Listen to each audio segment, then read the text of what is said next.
Dear Esther, I have lost track of how long I have been here and how many visits I have made overall. Certainly the landmarks are now so familiar to me that I have to remind myself to actually see the forms and shapes in front of me. I could stumble blind across these rocks, the edges of these precipices, without fear of missing my step and plummeting down to sea. Besides, I have always considered that if one is to fall, it is critical to keep one's eyes firmly open.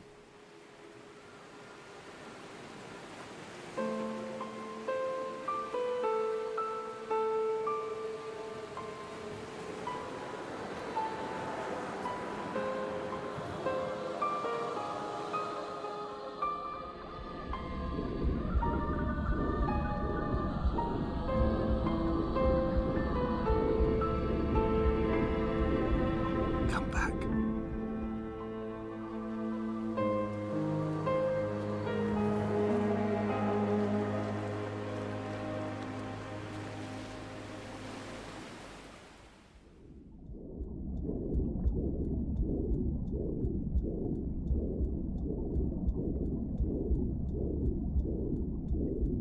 Come back.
Donnelly reported the legend of the hermit, a holy man who sought solitude in its most pure form.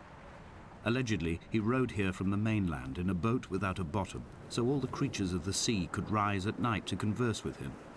How disappointed he must have been with their chatter. Perhaps now, when all that haunts the ocean is the rubbish dumped from the tankers, he'd find more peace. They say he threw his arms wide in a valley on the south side, and the cliff opened up to provide him shelter.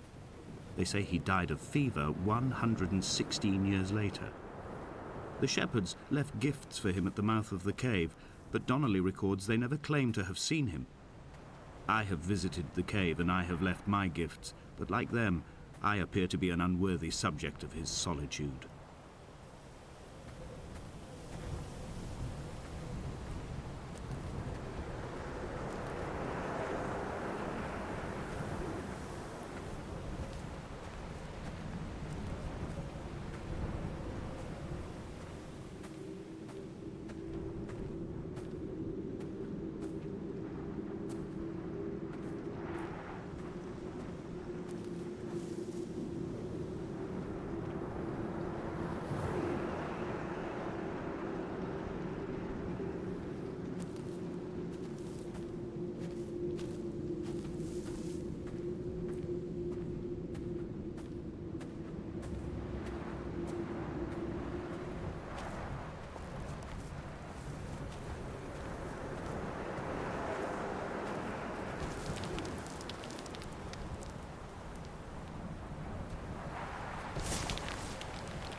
At night, you can see the lights sometimes from a passing tanker or trawler. From up on the cliffs, they are mundane. But down here, they fugue into ambiguity. For instance, I cannot readily tell if they belong above or below the waves. The distinction now seems banal. Why not everything and all at once? There's nothing better to do here than indulge in contradictions whilst waiting for the fabric of life to unravel.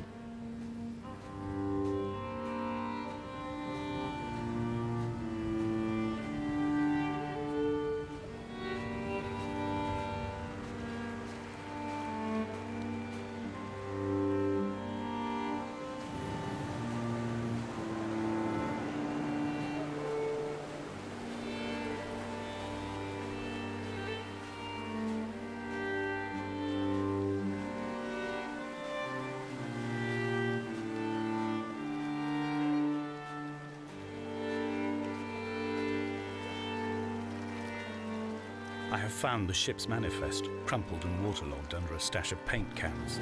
It tells me that along with this present cargo, there was a large quantity of antacid yogurt bound for the European market.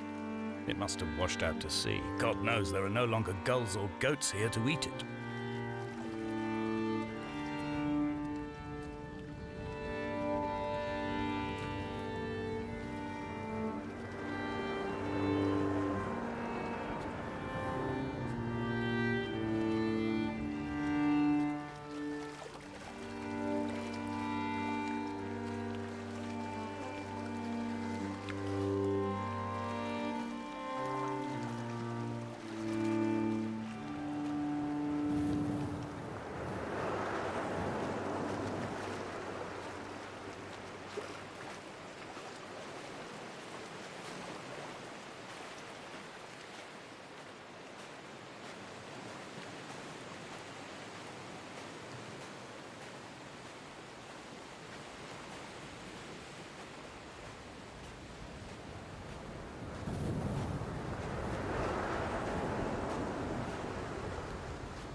The mount is clearly the focal point of this landscape.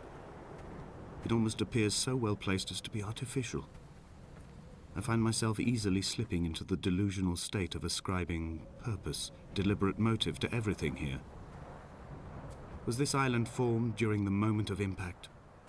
When we were torn loose from our moorings and the seatbelts cut motorway lanes into our chests and shoulders, did it first break surface then?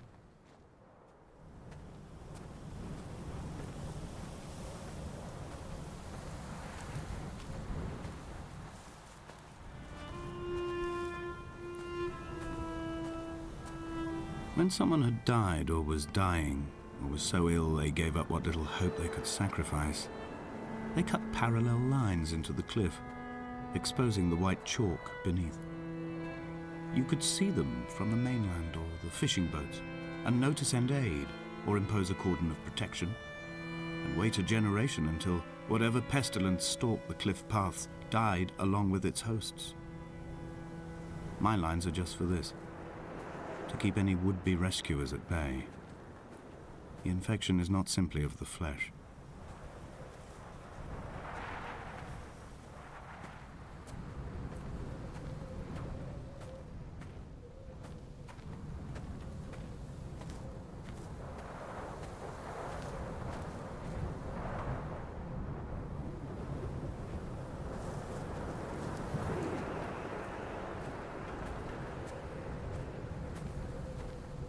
They were God-fearing people, those shepherds. There was no love in the relationship. Donnelly tells me that they had one Bible that was passed around in strict rotation. It was stolen by a visiting monk in 1776, 2 years before the island was abandoned altogether. In the interim, I wonder, did they assign chapter and verse to the stones and grasses, marking the geography with a superimposed significance that they could actually walk the Bible and inhabit its contradictions?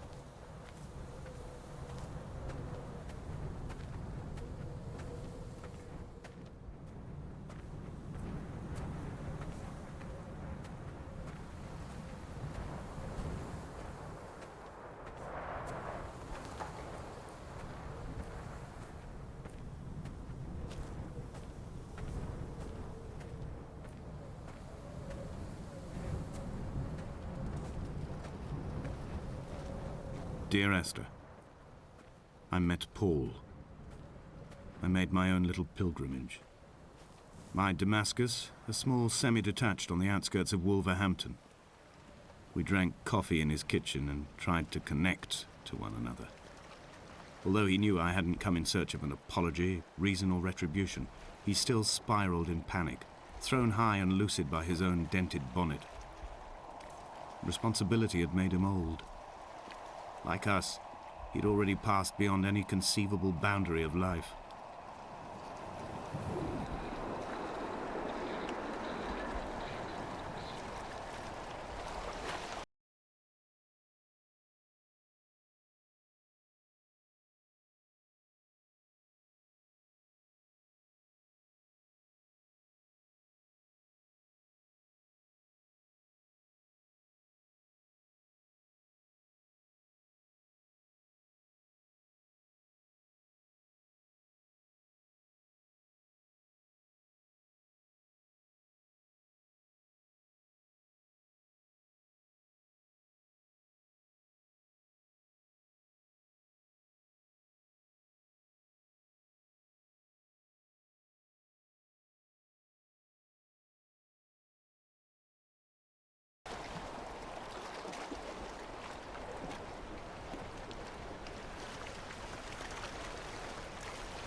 I would leave you presents outside your retreat in this interim space between cliff and beach.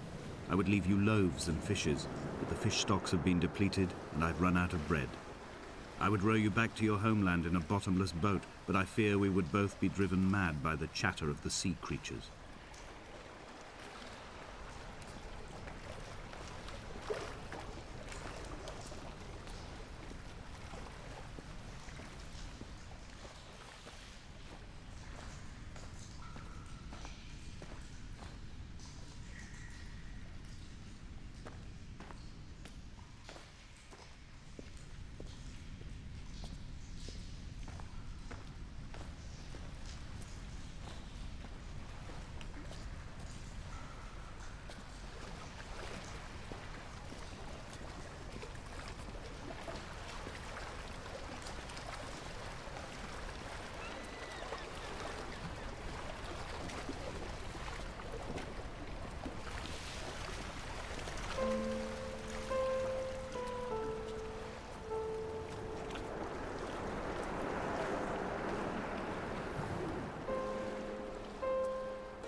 He still maintains he wasn't drunk, but tired.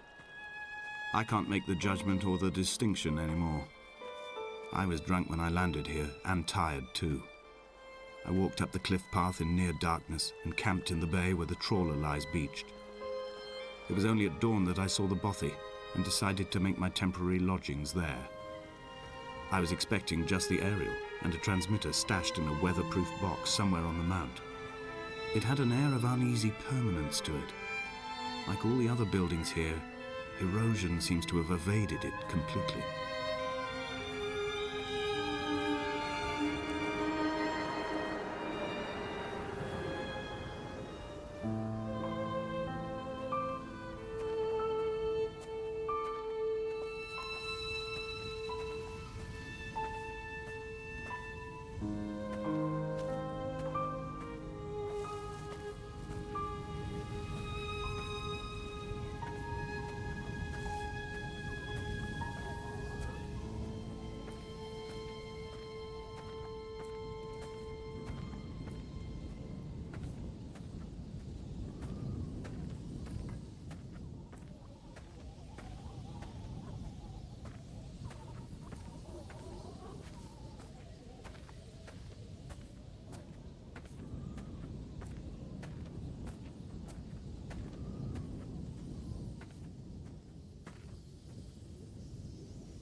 Dear Esther, I have now driven the stretch of the M5 between Exeter and Bristol over 21 times.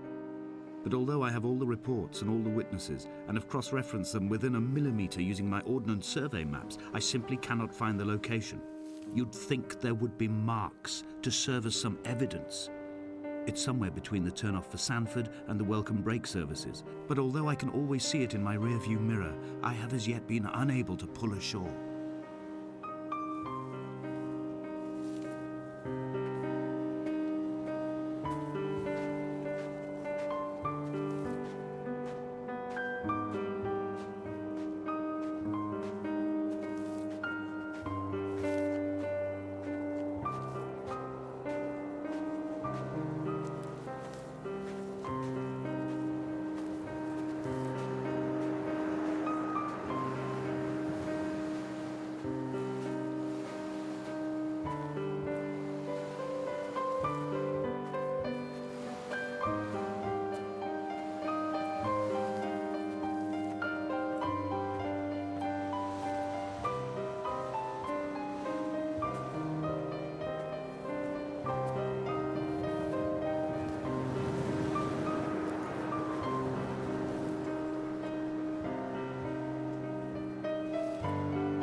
An imagined answer phone message.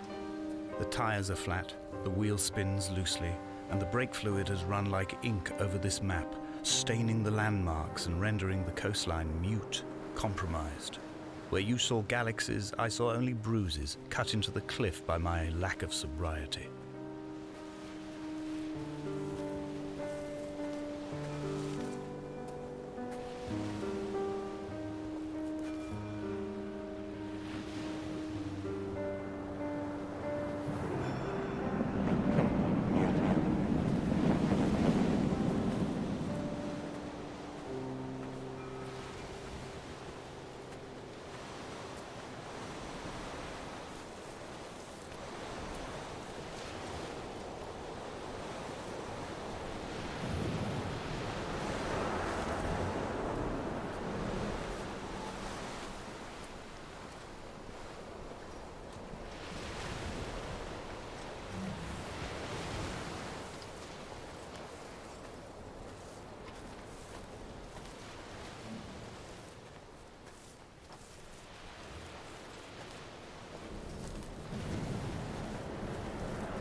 I had kidney stones and you visited me in the hospital. After the operation, when I was still half submerged in anesthetic, your outline and your speech both blurred. Now my stones have grown into an island and made their escape, and you have been rendered opaque by the car of a drunk.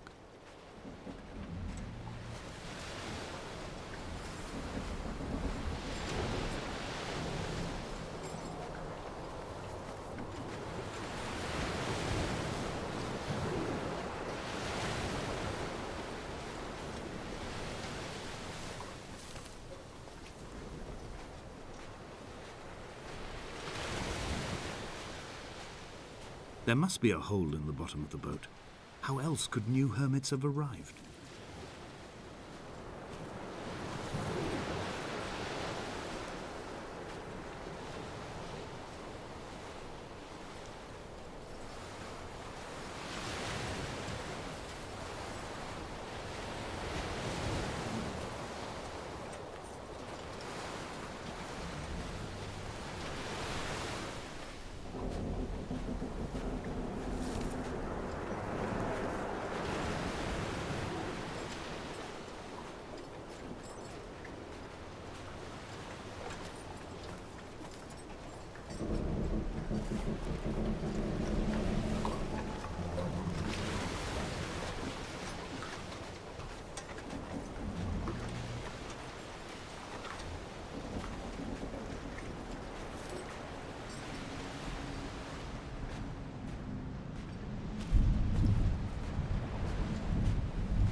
When I first looked into the shaft, I swear I felt the stones in my stomach shift in recognition.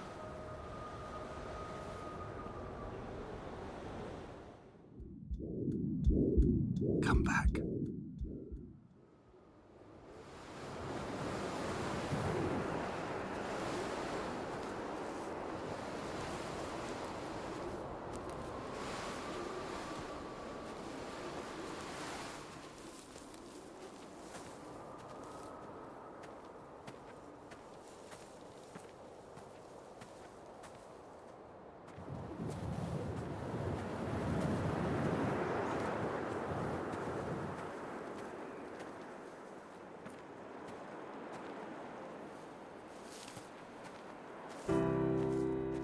I've begun my ascent on the windless slope of the western side. The setting sun was an inflamed eye squeezing shut against the light shone in by the doctors. My neck is aching through constantly craning my head up to track the light of the aerial. I must look downwards, follow the path under the island to a new beginning.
The bothy was constructed originally in the early 1700s.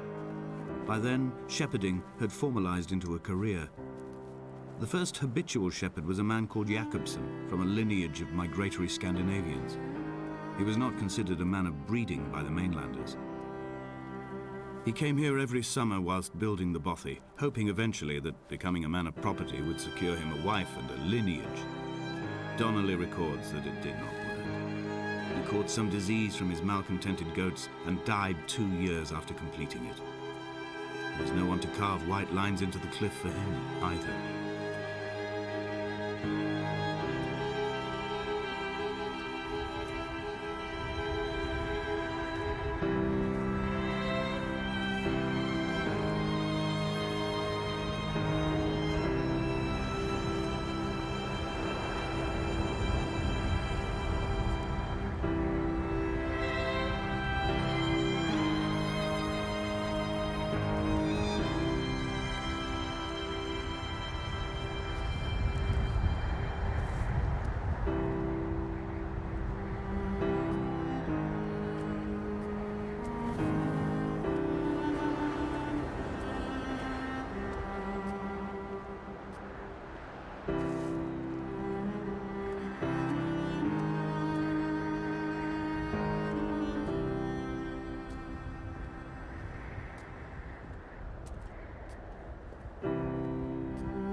My heart is landfill.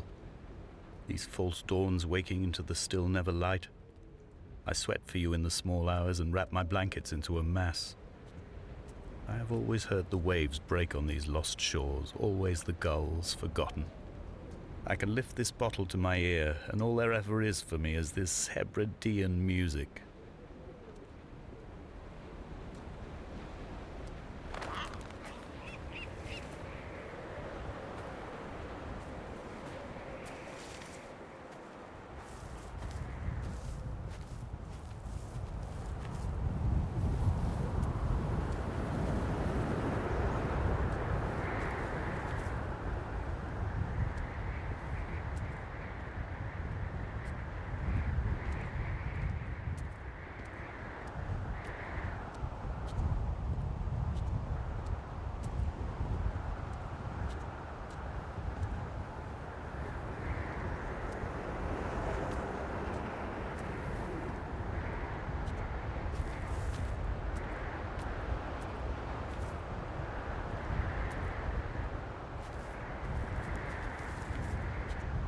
In a footnote, the editor comments that at this point, Donnelly was going insane as syphilis tore through his system like a drunk driver. He's not to be trusted. Many of his claims are unsubstantiated, and although he does paint a colourful picture, much of what he says may have been derived directly from his fever. But I've been here, and I know, as Donnelly did, that this place is always half imagined. Even the rocks and caves will shimmer and blur with the right eyes.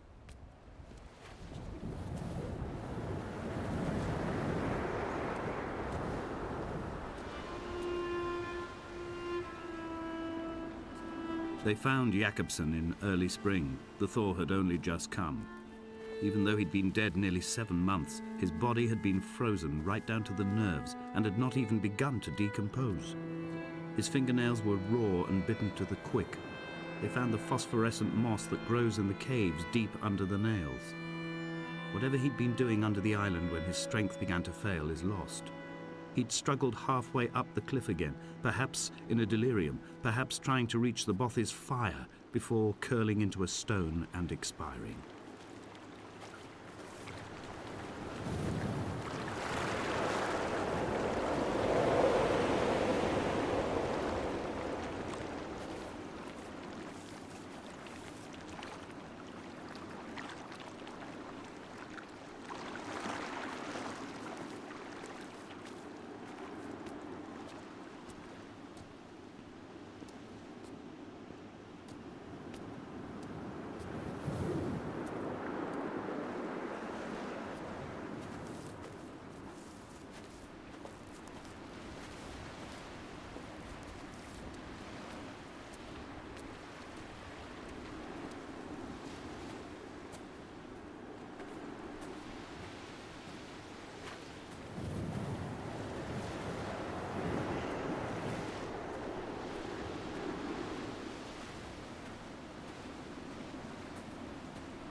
Climbing down to the caves, I slipped and fell and have injured my leg.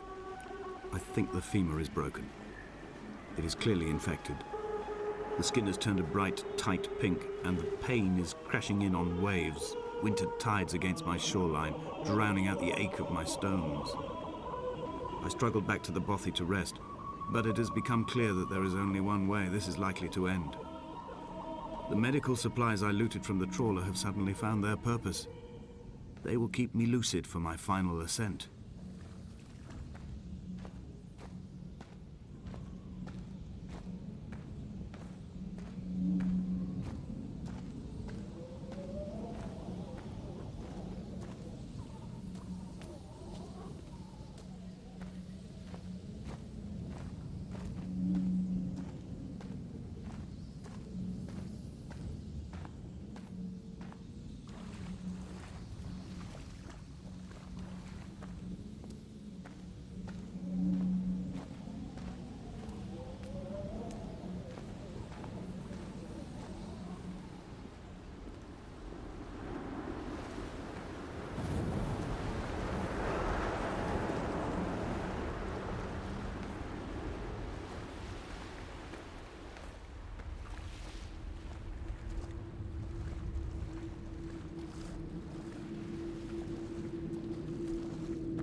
Did Jakobsen crawl this far?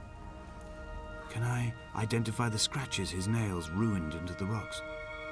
Am I following him cell for cell, inch for inch? Why did he turn back on himself and not carry through to the ascent?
traversing my own death throes. The infection in my leg is an oil rig that dredges black muck up from deep inside my bones.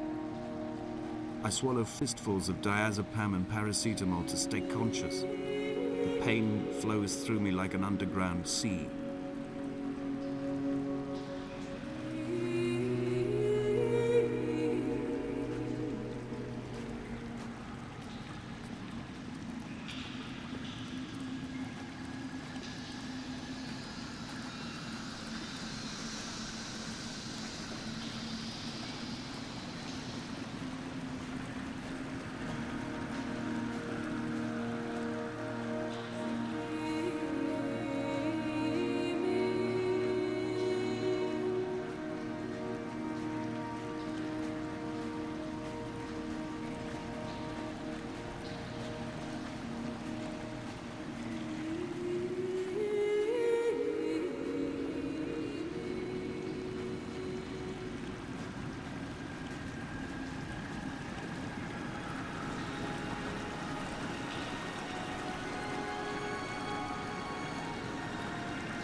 This is a drowned man's face, reflected in the moonlit waters. It can only be a dead shepherd who has come to drunk drive you home.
I wish I could have known Donnelly in this place. We would have had so much to debate. Did he paint these stones or did I? Who left the pots in the hut by the jetty? Who formed the museum under the sea? Who fell silently to his death into the frozen waters? Who erected this godforsaken aerial in the first place? Did this whole island rise to the surface of my stomach, forcing the gulls to take flight?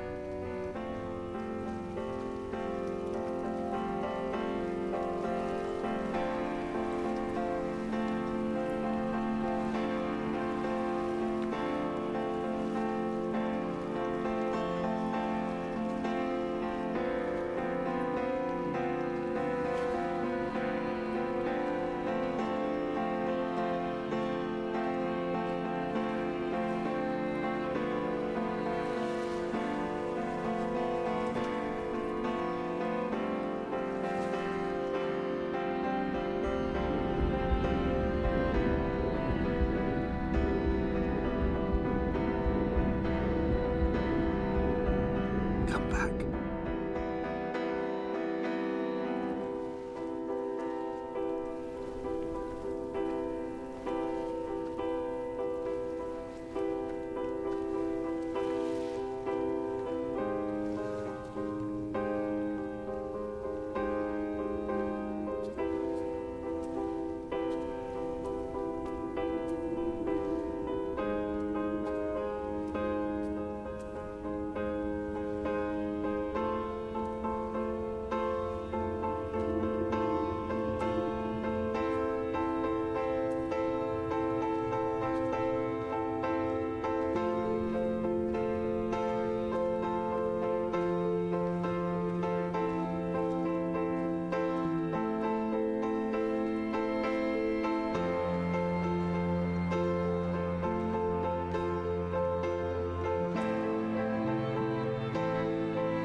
Dear Esther, I find each step harder and heavier. I drag Donnelly's corpse on my back across these rocks, and all I hear are his whispers of guilt, his reminders, his burnt letters, his neatly folded clothes. He tells me I was not drunk at all.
There were chemical stains on the tarmac, the leak of air conditioning, brake fluid and petrol.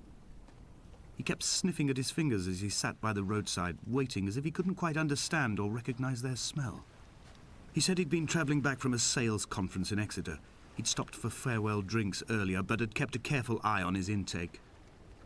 You could hear the sirens above the idling traffic.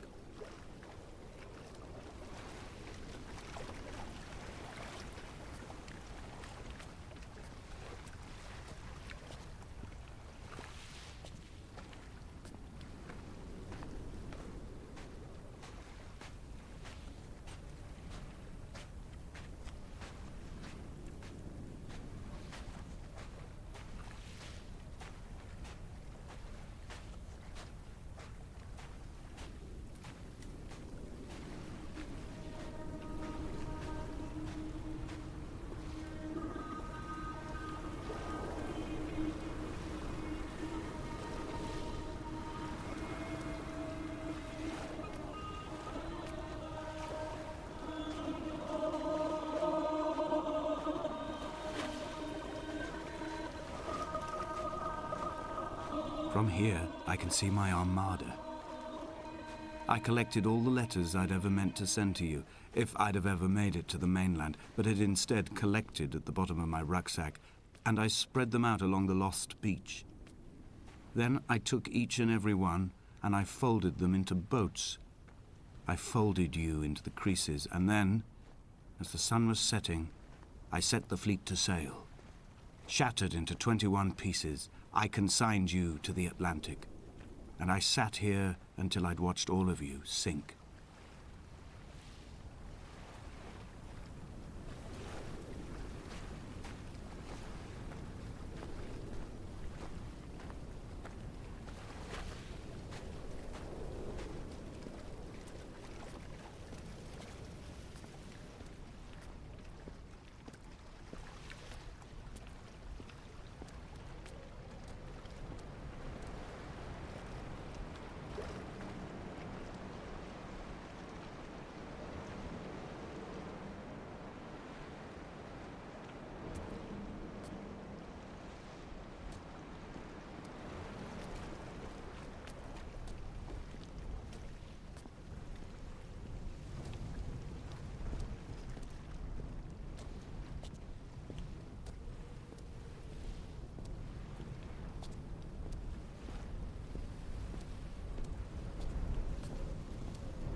The pain in my leg sent me blind for a few minutes as I struggled up the cliff path. I swallowed another handful of painkillers, and now I feel almost lucid. The island around me has retreated to a hazed distance, whilst the moon appears to have descended into my palm to guide me. I can see a thick black line of infection reaching for my heart from the waistband of my trousers. Through the fugue, it's all the world like the path I have cut from the lowlands towards the aerial.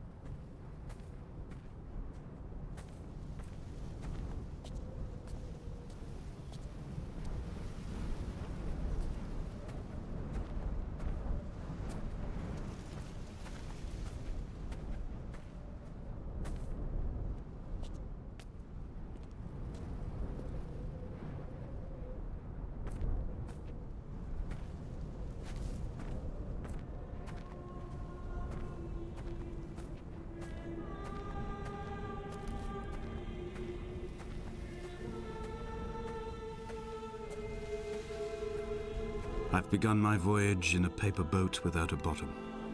I will fly to the moon in it. I've been folded along a crease in time, a weakness in the sheet of life. Now you've settled on the opposite side of the paper to me. I can see your traces in the ink that soaks through the fiber, the pulped vegetation. When we become waterlogged and the cage disintegrates, we will intermingle. When this paper aeroplane leaves the cliff edge and casts parallel vapor trails in the dark, we will come together.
If only Donnelly had experienced this, he would have realized he was his own shoreline, as am I. Just as I am becoming this island, so he became his syphilis, retreating into the burning synapses, the stones, the infection.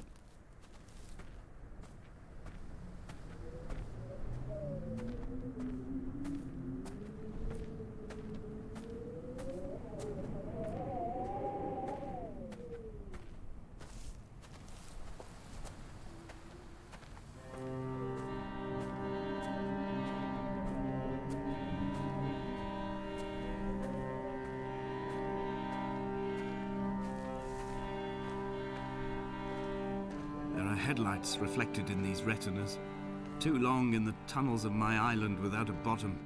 The sea creatures have risen to the surface, but the gulls are not here to carry them back to their nests. I've become fixed, open and staring, an eye turned on itself.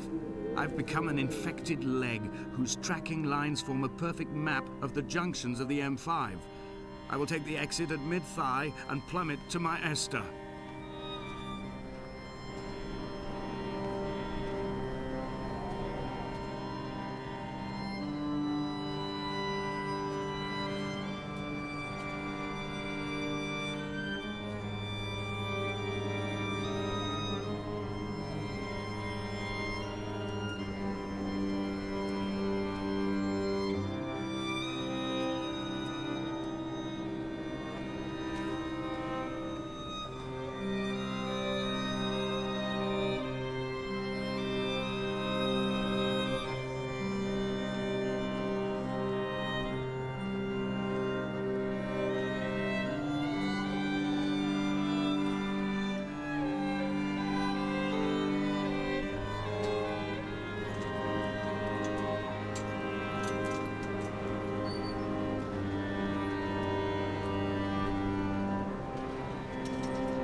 I have dredged these waters for the bones of the hermit, for the traces of Donnelly, for any sign of Jakobsen's flock, for the empty bottle that would incriminate him. I have scoured this stretch of motorway 21 times, attempting to recreate his trajectory, the point when his heart stopped dead and all he saw was the moon over the Sanford Junction.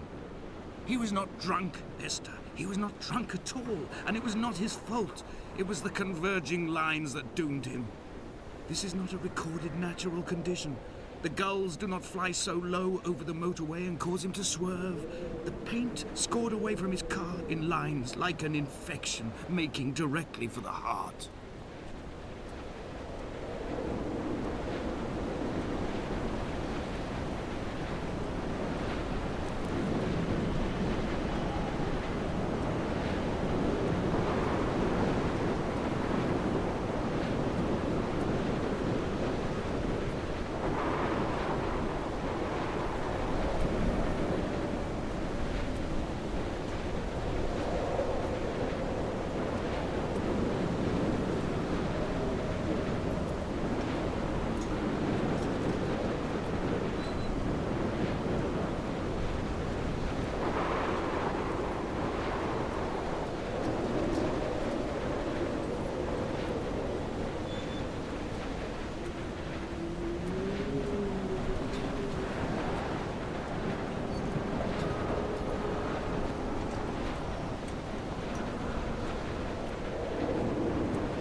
Passing, I will send news to each and every star.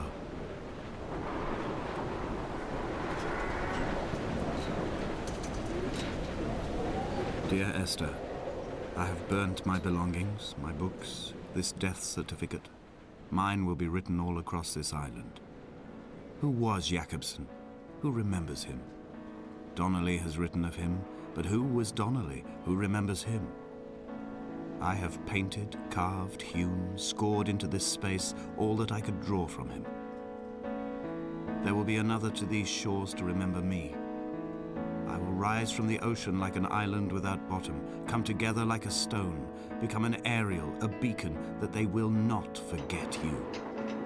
We have always been drawn here. One day the gulls will return and nest in our bones and our history. I will look to my left and see Esther Donnelly flying beside me. I will look to my right and see Paul Jacobsen flying beside me. They will leave white lines carved into the air to reach the mainland, where help will be sent.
seasons come and go like thoughts of you. Like a wave returns to the sea into the blue. They change but in a cycle that I can't lose. Each painful but delightful to live through. You came into my life just like another season. Not for long, just a time, just like another season.